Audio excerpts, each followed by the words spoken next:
Boa noite, irmãos. Graça e paz. Amém? Estão me ouvindo bem daí? Né? Que bom. É realmente um desafio pedirmos a Deus um coração igual dele. Fico imaginando se todos nós conseguíssemos alcançar essa meta, ter um coração igual de Deus, o mundo seria bem melhor, né, irmãos? Nós vamos continuar pedindo, Ele vai nos aperfeiçoando, nos aprimorando, e nós vamos crescendo e de pouco a pouco nos parecendo mais com Cristo, e aí nós vamos alcançar o propósito da nossa existência. Queridos, antes de começarmos a nossa pregação, quero lembrar que no domingo que vem nós vamos dar início à campanha de missões nacionais. Bom, nós vamos começar no próximo domingo e essa campanha vai durar por um mês. Nós estamos elaborando uma série de estratégias para poder levantar um alvo considerável por amor à obra do Senhor a quem nós pertencemos. Vai ter comida, se você já tiver roupa, algum objeto novo ou seminovo que queira doar, nós vamos fazer um bazar, né? E nós vamos então providenciar os recursos necessários para que consigamos levantar uma oferta muito boa para a obra missionária. Nesse período também falaremos sobre o tema da campanha e intensificaremos as nossas orações em prol dos missionários. Ainda falando em missões, quem conhece a irmã Rosineide, a Rosineide está iniciando mais um trabalho, mais uma congregação. Rosineide foi para Palmeirantes, se plantou a igreja, veio para Araguaína, foi para o Maracanã e plantou outra igreja. Nós apoiamos e Rosineide saiu porque desejou implantar uma nova igreja. Que bom que essa teimosia pegue no nosso coração, né? Plantar a igreja. E eu falei para Rosineide ainda quando ela pensou em sair da congregação: vamos lá para Boas Novas? Nós vamos lutar para levantar, né, um recurso para você ficar conosco. Ela disse: pastor, tenho que plantar a igreja, Deus me chamou para isso. E eu achei tão bonito da parte dela, irmãos. Então ela está indo ali para o telesirário daqui a um mês, e ela vai ter o desafio de implantar um novo trabalho. E nós já conseguimos o recurso junto à convenção, um salário mínimo para ajudá-la no início, para poder ela ter uma remuneração. Mas nós sabemos que a despesa não é só com o obreiro, ela vai pagar aluguel naquele lugar. Por isso nós então, junto com a igreja Ebenésia, parceira, e com a igreja Monte Oreb, parceira também nossa, nós levantamos então um PAN, né, que é adoção missionária, tá bom? E nós vamos levantar dentro da igreja 10 famílias que durante um ano se comprometam em ofertar para o início do novo trabalho R$50 por mês. Essa vai ser a nossa participação. Com isso, nós vamos levantar R$500 por mês para poder pagar o aluguel do novo trabalho. Então, se você quiser fazer um investimento em missões, em algo que realmente tem relevância e importância, nós queremos pedir a sua ajuda. Você pode se unir com a sua esposa, você pode se unir com o seu irmão. O importante é que nós consigamos 10 pessoas para levantarmos esse recurso. Se você quiser nos ajudar, pode procurar depois o pastor Hernandes ou o irmão Claudimar. Esse carnê vai ser passado para você com 12 suaves prestações, tá bom? O valor de uma pizza, tá bom? Lembrando a juventude, no próximo sábado nós vamos ter um encontro lá em casa, com os jovens, os solteiros, os casados, outro momento, tá bom? Nós vamos ter ali uma confraternização e eu já ganhei hoje 3 pizzas, irmãos. Amém. Agora vocês falaram amém. No missões não ganhei. Para missões não, né, Daniel? Mas para pizza, né? Nós já ganhamos 3 pizzas, tá bom? Adolescente come, você sabe, né? Então a gente vai ter um momento e nós queremos fazer uma festa santa naquele lugar. Dito isso, quero convidar você a abrir a sua Bíblia comigo em Lucas, capítulo de número 13.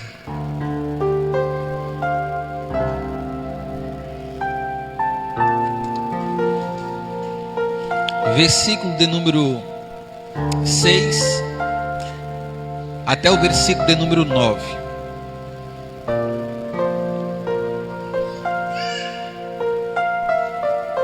Você vai ficar sentado durante algum tempo? Queria que você se colocasse em pé. Nós vamos ler o texto, orar e depois ouvirmos a palavra. Lucas 13, versículo 6. Quem encontrou, diga amém. Então o Senhor proferiu a seguinte parábola: certo homem tinha uma figueira plantada na sua vinha e vinha procurar fruto nela, porém não achou. Pelo que disse ao viticultor: há 3 anos eu venho procurar fruto nessa figueira e não acho.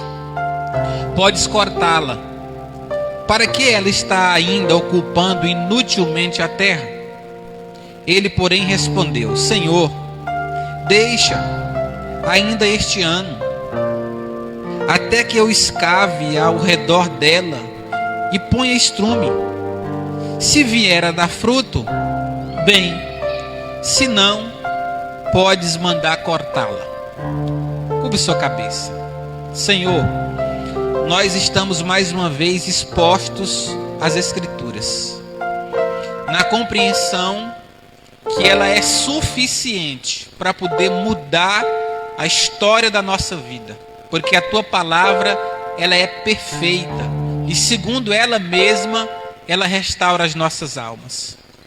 Oramos para que o Senhor nessa noite fale ao coração dos teus filhos que porventura vieram atrás de respostas para suas vidas, talvez angustiados, preocupados, ansiosos, ó Deus, talvez precisando de um conforto, ou quem sabe de uma repreensão, não sei, mas eu sei que o Senhor pode nessa noite, por meio da palavra do Senhor, ó Deus, abençoar a vida dos teus filhos, a vida dos teus servos. E eu oro para que o Senhor nos ajude a compreender as verdades da tua palavra nessa noite, mais uma vez, em nome de Jesus Cristo, amém. Podemos assentar.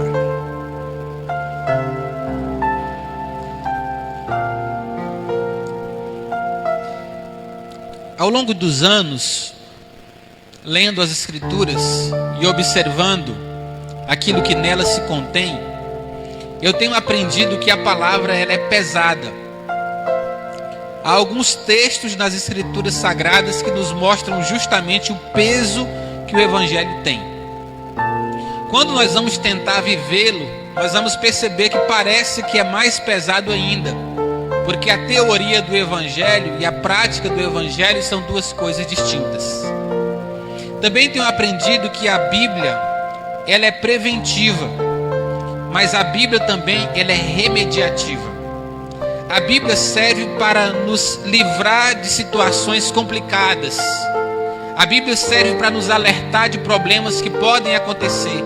Mas quando nós estamos dentro dos problemas, a Bíblia também remedia muitas situações. A Bíblia não nos oferece sugestão. A Bíblia nos oferece direção. Ela não dá opinião. Ela é uma lei que precisa ser cumprida pela vida de todos aqueles que querem agradar o coração de Deus. Nessa parábola de hoje à noite eu encontro todas essas verdades de forma distinta, mas todas elas aparecem como sugestões para a nossa compreensão e uma direção para a vida que nós queremos trilhar e precisamos trilhar.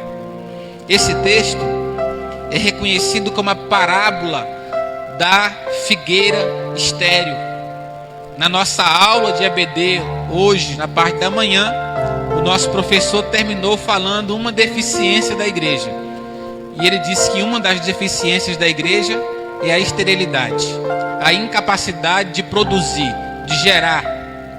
Segundo ele, ainda na nossa lição, afirmou que, segundo uma pesquisa, apenas 5% da igreja evangélica consegue ganhar outras pessoas para Cristo. Esse é um dado estarrecedor. O texto fala sobre a figueira, e ao longo dos estudos que fiz essa semana, há um consenso comum entre os estudiosos, porque eles dizem que há 3 distintas lições nessa parábola. A primeira fala sobre o dono da vinha, e eles entendem que o dono da vinha é Deus. Depois eles falam sobre o viticultor, e o viticultor seria uma figura da pessoa de Jesus Cristo. E em terceiro ele fala da figueira, e a figueira ela é interpretada como Israel ou como a igreja. Logo, são sobre essas diretrizes que nessa noite nós queremos pensar. No versículo 6, eu quero que você me acompanhe, o texto diz que: e Jesus contou a seguinte parábola: certo homem tinha uma figueira plantada em sua vinha.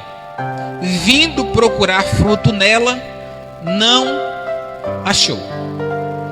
O texto sagrado nos mostra que, em primeiro lugar, a figueira não nasceu por si própria.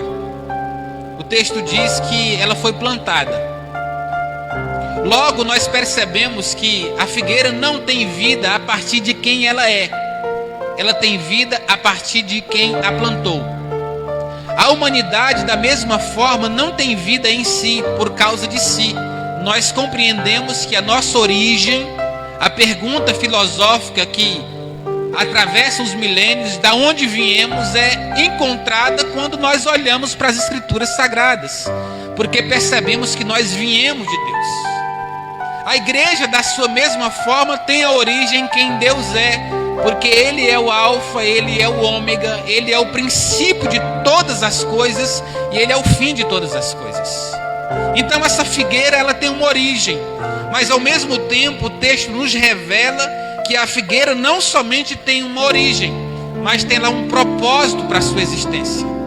A Bíblia diz que plantada nesse lugar, o dono da vinha, porque a vinha pertence ao Senhor, veio procurar nela fruto.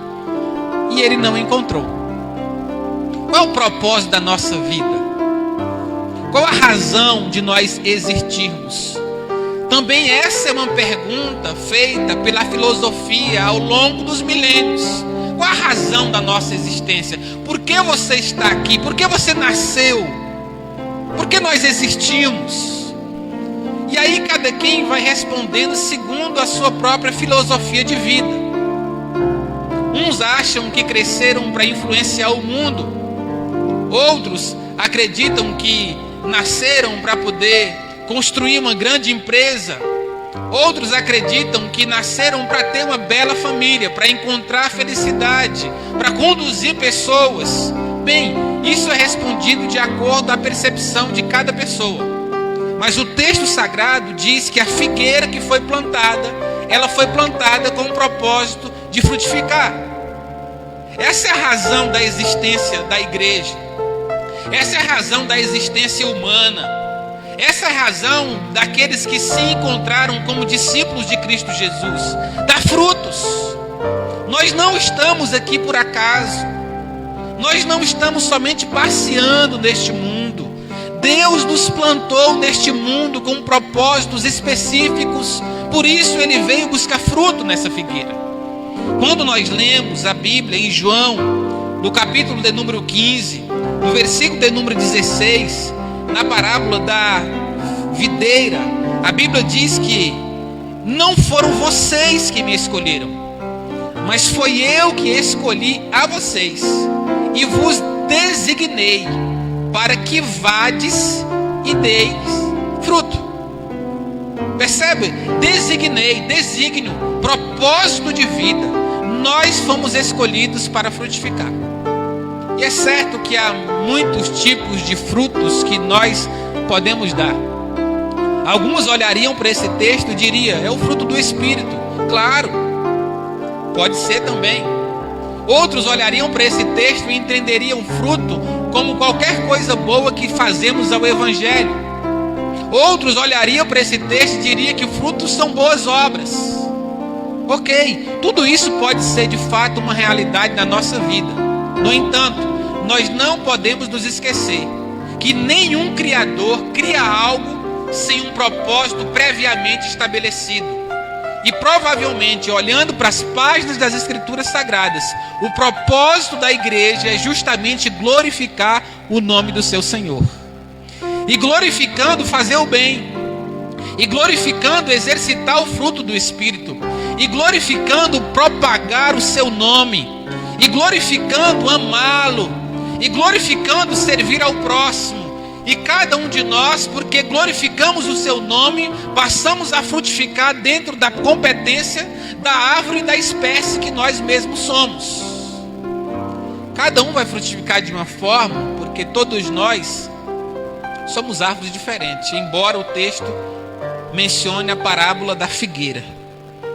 Mas o texto continua e me chama muita atenção, o versículo de número 7, e eu quero que você perceba, dizendo, pelo que diz, versículo de número 6, vou ler todo o versículo 6 e o 7.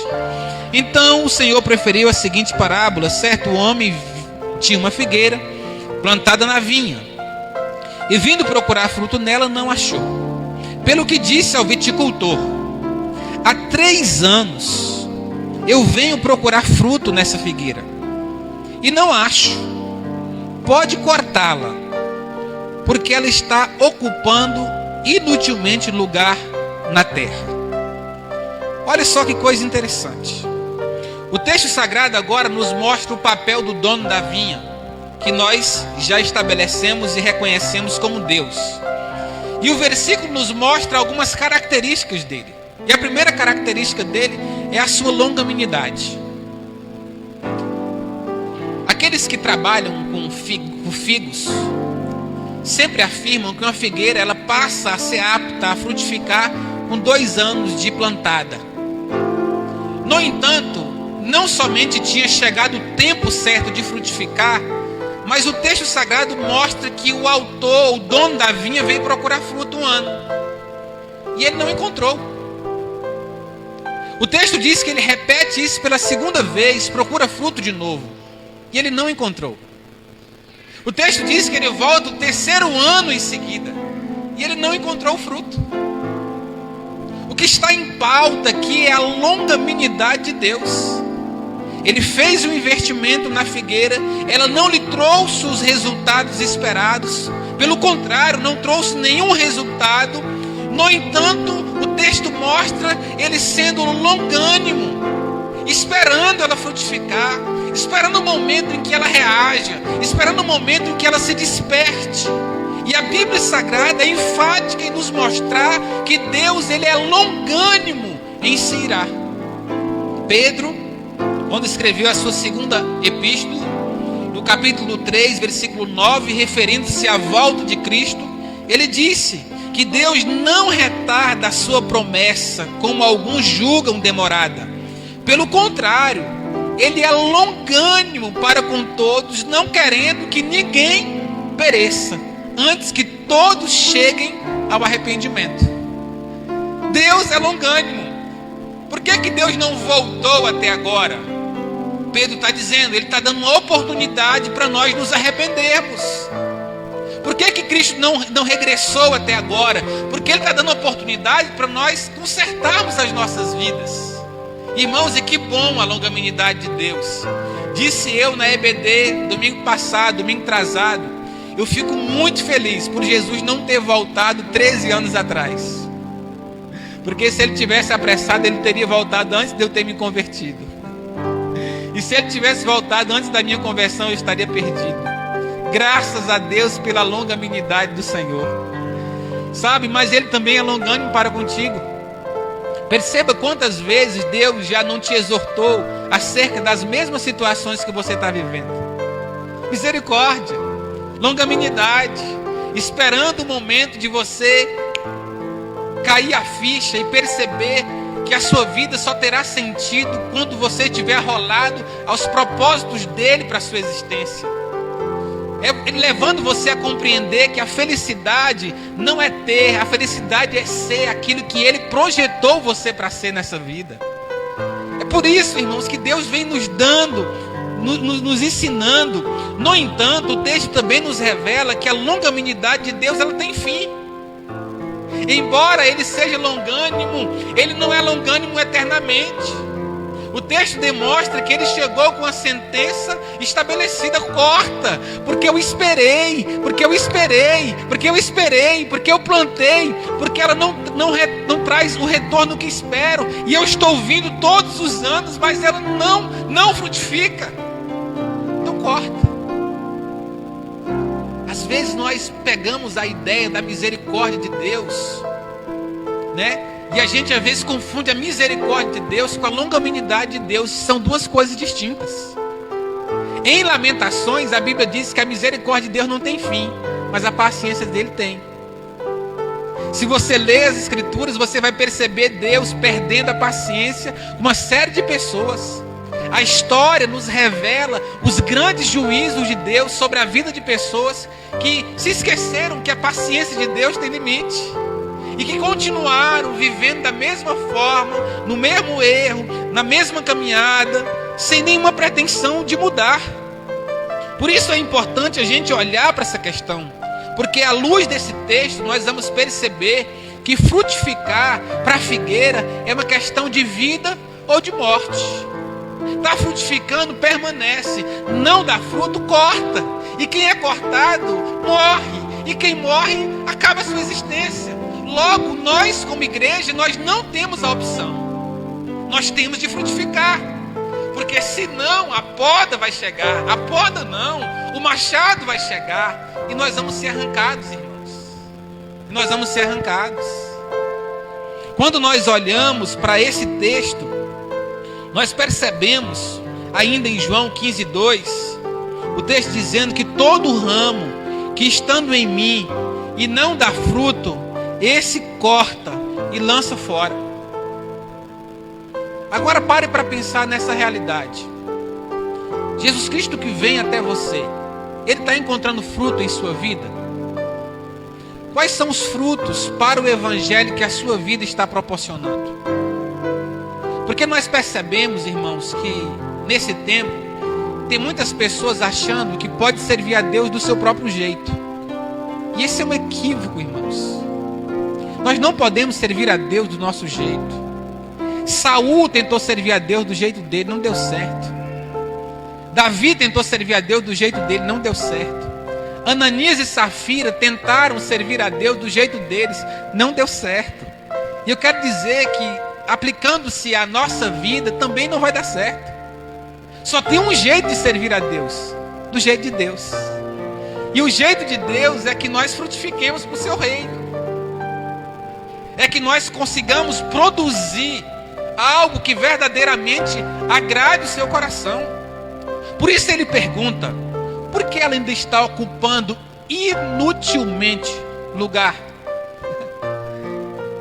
Qual é a questão de Cristo? Jesus não está preocupado no tamanho do fruto. Não é o tamanho do fruto.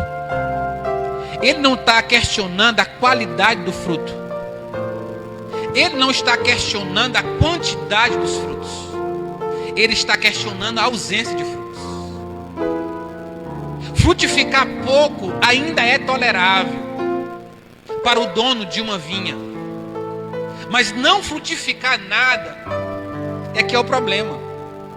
Quando se trata de fruto à luz do Evangelho, nós percebemos, primeiro, esse grande mal, a esterilidade. Gente que não produz. Outras vezes nós percebemos o outro grupo que quando produz frutos ruins. Sim, Jesus Cristo diz que a gente conhece uma árvore pelo seu fruto. Pelo seu fruto, o fruto que nós produzimos revela a qualidade de árvore que somos. Boas árvores, bons frutos. Árvores ruins, frutos ruins. E essa ausência de frutificação faz parte desse evangelho distorcido que nós estamos vivendo no nosso tempo, onde as pessoas compreenderam que a igreja é um lugar para se ir e não um lugar para se ser, um estilo de vida para se ser. Aí as pessoas então vão atrás da igreja buscando receber, porque é essa propaganda feita na maioria dos púlpitos. Eles vão para receber. Os anúncios vai ter alguém que vai fazer milagre, vai ter alguém que vai poder ajudar. E irmãos, não é essa mentalidade. Nós não saímos da nossa casa para receber. Nós saímos da nossa casa para agradecer o que nós já recebemos, a salvação das nossas almas. É por isso que nós estamos aqui. Templo é um lugar de gente grato. Grato porque reconheceram quem Deus é. Culto não é um momento, culto é um estilo de vida que nós adotamos. Adoração não é quando nós cantamos, adoração é quando nós realizamos para Deus o que nós fazemos depois que os cânticos acabam. Aí nós vamos mostrar para Deus a adoração que temos a Ele. Por isso o texto está dizendo, Ele veio procurar. E aí eu fico me colocando, Deus, quais são os frutos que eu tenho produzido para o Senhor? Porque parece-me que uma hora Ele chega e diz, não dá mais. Não dá mais. Pega o machado, vamos para a vinha, corte-a, porque eu não suporto mais alimentar expectativas frustradas acerca dessa vinha, que estando no lugar certo, com os cuidados certos, decidiu não frutificar. Você já viu gente que se transformou em figueiras estéreis? Estão no campo só sugando os nutrientes da terra, o adubo da terra, mas não frutifica. Você sabe que tem muita gente dentro de igreja que são parasitas, só suga. Sim, só suga, nunca oferece. Eles desfrutam de um ambiente, mas eles acham que esse ambiente é um ambiente. Hoje nós estamos pagando esse som. Você sabia que esse som que hoje você ouve com qualificação, com qualidade, ele não caiu do céu? Você sabia que ele custa alguma coisa? E que ele está colocado aqui para poder possibilitar você ser edificado e ser abençoado? Sim, irmãos, é para isso que a Bíblia está nos chamando a essa compreensão. Você está aqui para frutificar. Nós não podemos ser estéreis. Nós temos que contribuir com a obra de todos os meios possíveis. Só que aí, nesse momento, o que me surpreende é o versículo 8. O texto sagrado diz, versículo 8: Ele, porém, referindo-se ao viticultor ou a Jesus Cristo, ele, porém, respondeu: Senhor, deixa ainda este ano, até que eu escave ao redor dela. Se ela der, e eu coloque nela também estrume. Se vier a dar fruto, bem. Se não der, Senhor, então o Senhor pode cortá-la. Esse versículo, sem sombra de dúvidas, é o versículo chave do texto que lido. Porque diante da sentença de morte estabelecida sobre a nossa vida, entrou um intercessor na história para poder pedir a nosso favor. Esse intercessor é Cristo, não tenha dúvidas disso. Deus se irou contra o pecado da humanidade, e Ele iria derramar sobre nós a sua ira. Mas a Bíblia diz, referindo-se a Jesus Cristo, que o castigo, sublinha, da ira de Deus, que ia cair sobre nós, recaiu sobre Ele. O castigo que nos traz a paz recaiu sobre Ele, e sobre as suas pisaduras nós fomos sarados. Jesus Cristo entrou na história da nossa vida e aplacou a ira de Deus que iria recair inevitavelmente sobre nós, e nos forneceu a vida quando Ele experimentou a nossa morte e experimentou a angústia, e quando Ele nos deu a nossa paz. e experimentou a tristeza do madeiro, enquanto Ele nos ofereceu a felicidade da salvação eterna. Ele se tornou o nosso intercessor na história. E que bom, irmãos, que bom. É por isso que 1 João diz, capítulo 2, versículo 1: filhinhos meus, estas coisas eu vos escrevo para que vocês não pequeis. Mas, porém, se todavia vocês pecarem, saiba de uma coisa: vocês têm advogado no céu, a saber, Jesus Cristo justo. Ele é a propiciação pelos nossos pecados, e não somente pelos nossos, mas ainda do mundo inteiro. Ele se apresentou como nosso advogado. Detalhe, nós não tínhamos condições de pagar o seu honorário. É um advogado que não nos custou um centavo, que decidiu de graça, voluntariamente, sem ter sido convidado, pleitear a nossa causa. Detalhe, ele não perde causa. É por isso, irmãos, que nós temos vida. É por isso que nós temos vida. Não há causa perdida para ele. O texto diz então que ele vem intercedendo, dizendo: não, dê mais uma chance, espere mais um pouco, tenha paciência com ela. Ele acreditou que nós poderíamos voltar a dar frutos. Cristo acreditou em nós, irmãos. Que coisa boa para os nossos corações. A questão é: nós vamos frustrá-lo ou nós vamos frutificá-lo para ele? Ao mesmo tempo, o texto nos mostra que não somente ele se tornou o nosso intercessor, mas também ele decidiu se comprometer em cuidar da figueira estéril. Ele intercedeu, mas também se comprometeu com ela. Ele se comprometeu com aquela que não estava comprometida com o reino. Ele se comprometeu com aquela que não estava comprometida com a vide, com o campo. Ele se comprometeu. E o que Jesus disse? Corta não. Sabe por quê? Porque eu, viticultor, eu vou escavar ao redor dela. Eu vou tirar aquilo que está atrapalhando ela. Eu vou limpar ao redor dela. Eu vou tirar as ervas daninhas ao redor dela. Eu vou zelar dela. Mas eu não vou ser zelar. Eu vou colocar adubo. Eu vou colocar estrume. Estrume pode ser lixo nas mãos de outra pessoa. Nas mãos de Deus é adubo para nos fazer voltar a frutificar. Eu vou cuidar, sabe? Eu vou colocar. E aí ele vem, irmãos, selando, sabe, daquela árvore. Uma árvore, irmãos, uma árvore.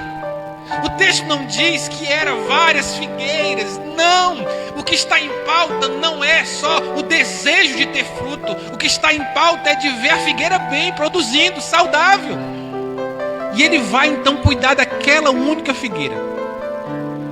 Se você hoje for uma figueira doente, a boa notícia é que o Senhor está comprometido em sarar você.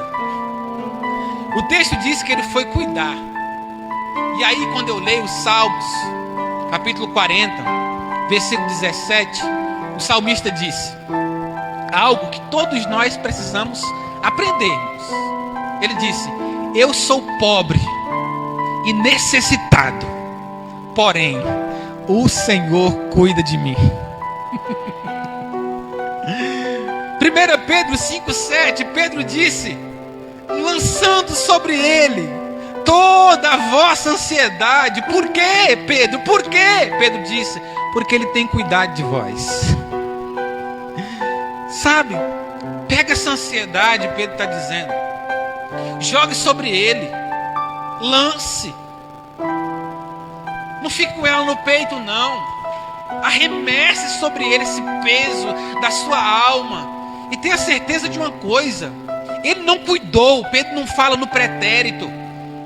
Pedro não disse ele vai cuidar. Não é uma referência do futuro. Ele fala, ele tem cuidado. Ele tem cuidado. Tempo presente. Nesse momento, as mãos do onipotente Deus estão sobre a sua vida, exercendo cuidado e bondade sobre a sua história.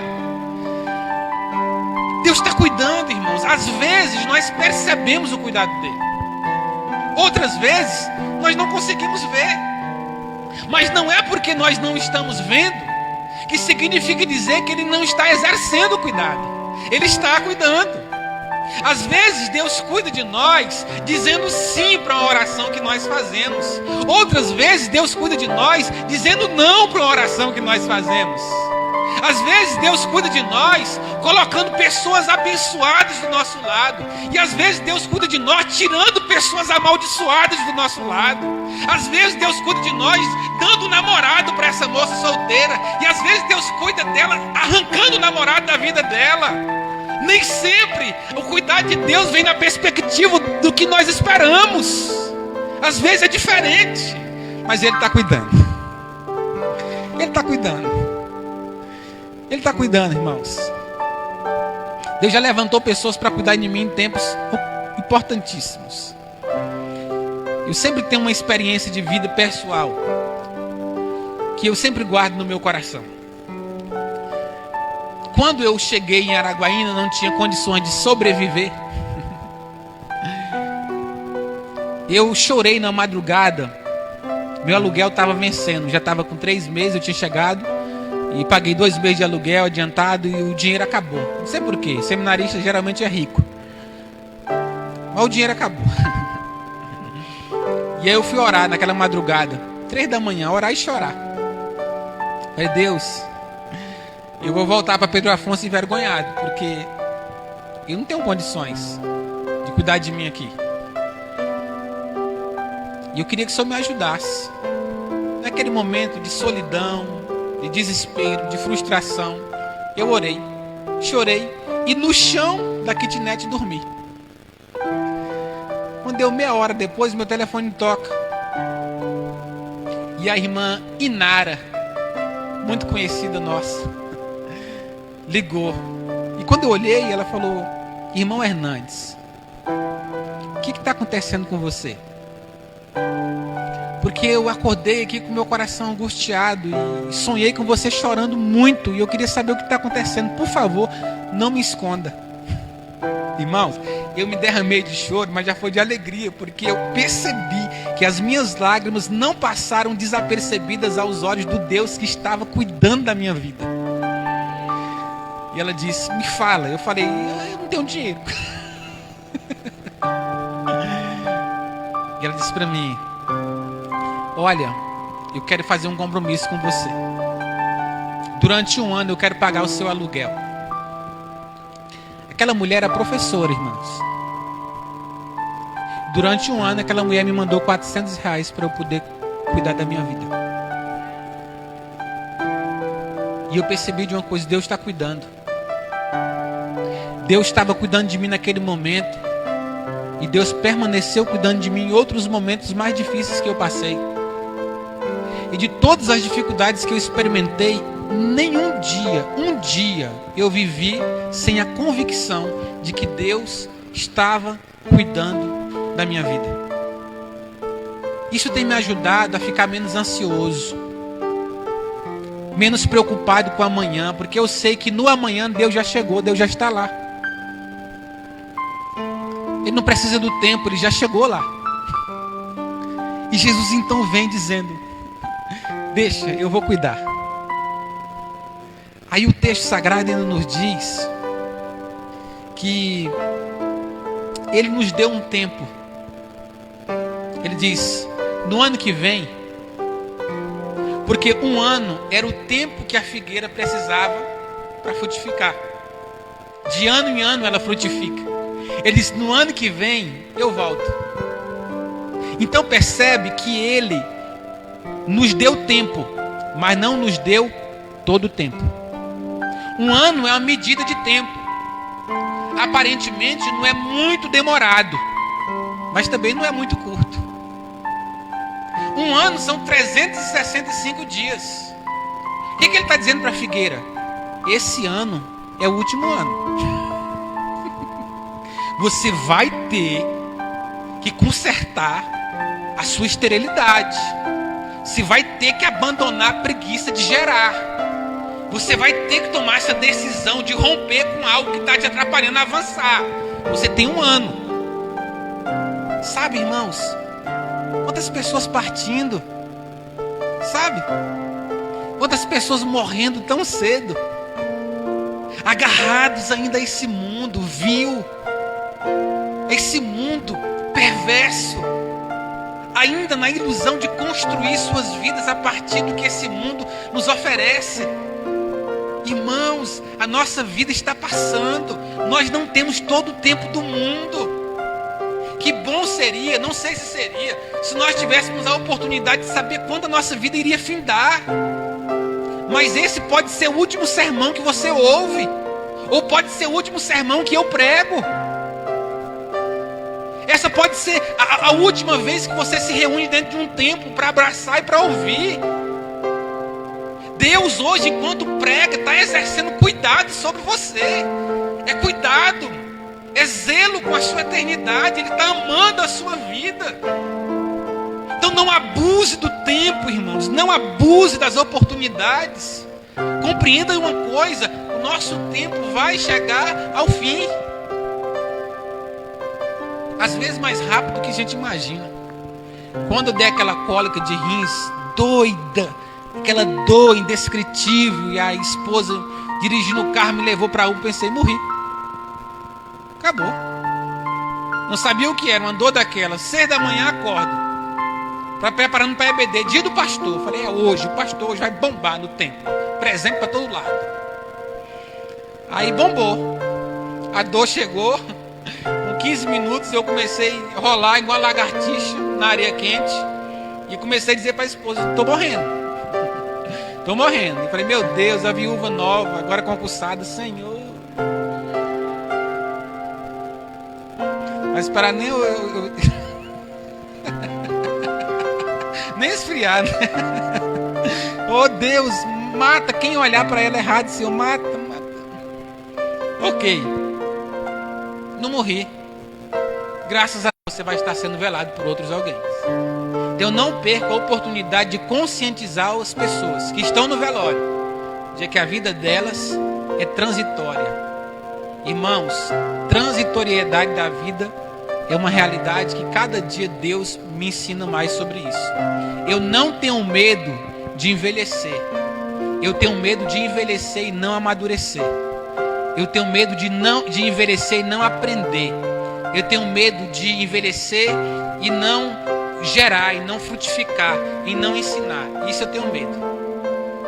34 anos de idade, que Deus tem me ensinado. Estou passando. Mas o texto sagrado, Jesus Cristo ainda diz, se ela frutificar, bem, vida, vai permanecer. Mas se ela não frutificar, pode cortar. Perceba que o corte é aqui a execução do juízo de Deus sobre a vida da figueira, que não quis cumprir o propósito da sua existência, dar fruto. Perceba, juízo, ou seja, o juízo é o momento onde o machado literalmente vai cortar aqueles que não quiseram se aproximar de Deus com o coração correto, com a vida correta.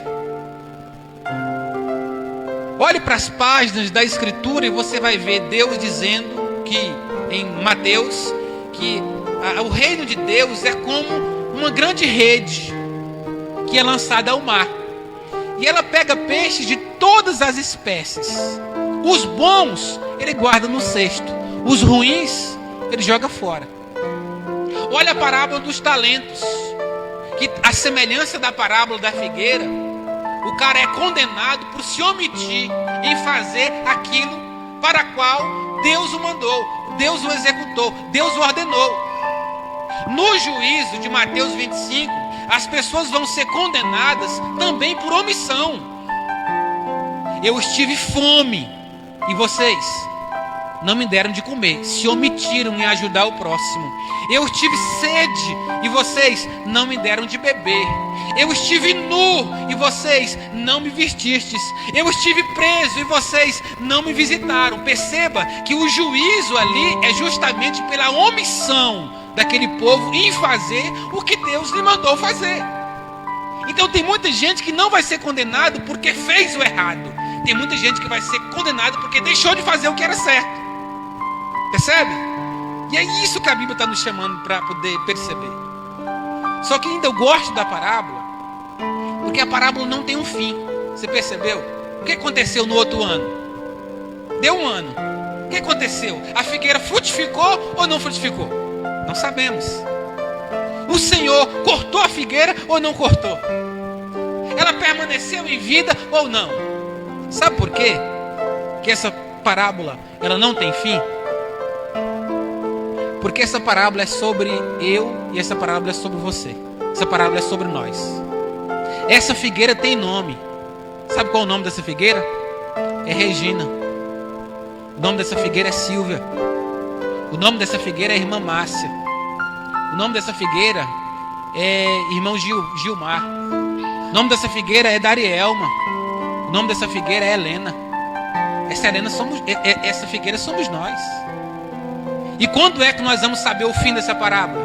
Quando o Senhor voltar. Aí alguns vão ser cortados, mas outros vão ouvir de Deus o que eu oro que todos nós ouçamos. Forte, fiel no pouco, sobre o muito eu te colocarei. Entra no gozo do teu Senhor. Sim, queridos, essa figueira representa a minha vida. E na compreensão de que frutificar é uma questão de vida ou de morte, independentemente das dificuldades que cercarem a minha vida, eu opto em continuar sendo frutífero, sendo amado ou odiado, aplaudido ou vaiado. Eu prefiro continuar frutificando, porque eu compreendi o propósito da minha existência. Eu nasci para glorificar a Deus, frutificando em seu reino. Detalhe: nenhuma árvore produz frutos para si, é só para os outros. Pare de querer comer os seus próprios frutos. Seus frutos não te pertencem, eles pertencem a outros. Dons é o que Deus dá ao homem, fruto é o que o homem oferece a Deus. Dons é de Deus para o homem, fruto é do homem para Deus. Percebe? Então é sobre isso que essa parábola nos ensina essa noite. Eu oro para que Ele ajude as nossas vidas a continuarmos não sendo estéreis, mas sendo frutíferos, abundantemente frutíferos no reino dele. Amém? Quero orar por você. Curva sua cabeça e feche os seus olhos. Deus, nós te agradecemos pela tua palavra, pela bondade do Senhor explicitada nesse texto, em de nos mostrar não somente a tua paciência com as nossas limitações, mas também de mostrar o teu cuidado em nos zelar, em escavar ao nosso redor e em colocar adubo em nossa vida.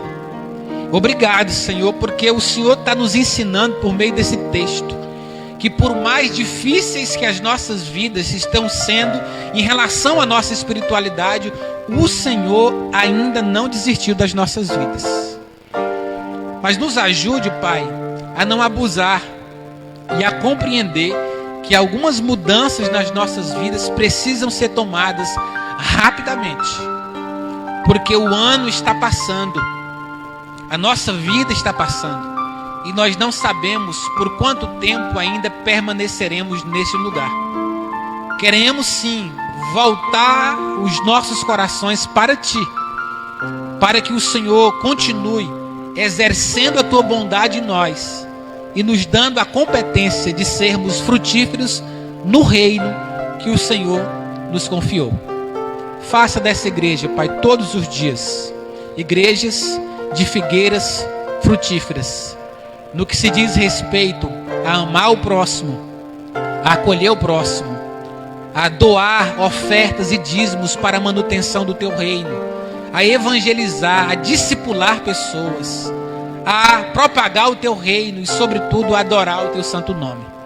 Nós oramos, agradecidos pela tua palavra, assim, em nome de Jesus Cristo. Amém. Que o amor de Deus, nosso Pai, que a graça do Senhor Jesus Cristo e as consolações do seu Espírito esteja sobre a vida dessa igreja, hoje e sempre. E a igreja diz: amém.